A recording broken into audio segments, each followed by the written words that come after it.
আজকে ছিল আমার স্কুলের এক কলিগের বিয়ে। আর তার জন্য স্কুল থেকে এসেই সেটারই প্রিপারেশন নিচ্ছিলাম। তো আজকে আমি এই শাড়িটার সাথে এই ব্যাগটা ক্যারি করব। তো আমি তারপর পুরো রেডি হয়ে গেলাম, আর রেডি হয়ে সোজা বেরিয়ে পড়লাম বিয়েবাড়ির উদ্দেশ্যে। সেখানে গিয়ে দেখলাম যে বিয়ে পড়ানো চলছে।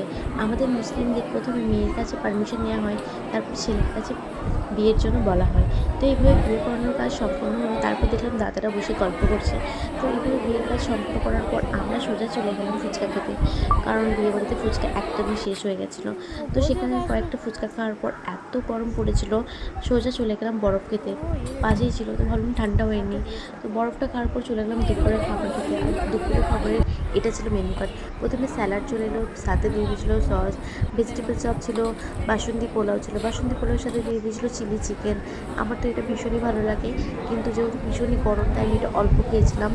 আর সাদা ভাতের আইটেম ছিল বলে আমি সাদা ভাতও নিয়েছিলাম। সাথে ছিল ভেজ ডাল, আমি লেবুটা হাতে নিয়ে বসে গিয়েছি। এর সাথে ছিল পটল চিংড়ি, ছিল আলু পোস্ত, আর চিকেন কষা। কাতলা ছিল, দই কাতলা ছিল, বাট আমি দই কাতলা নিইনি, চিকেন কষা নিয়েছিলাম। সাথে ছিল পাঁপড়, 2 রকম মিষ্টি, চাটনি, বাট ওগুলো আমি কিছু নিইনি। শুধু আইসক্রিম নিয়ে দিদিটার সাথে দেখা করে বরকে ডেকে নিয়েছিলাম এবং বরের সাথে বেরিয়ে পড়েছিলাম বাড়ির উদ্দেশ্যে। তো ভিডিওটা কেমন লাগলো জানিও।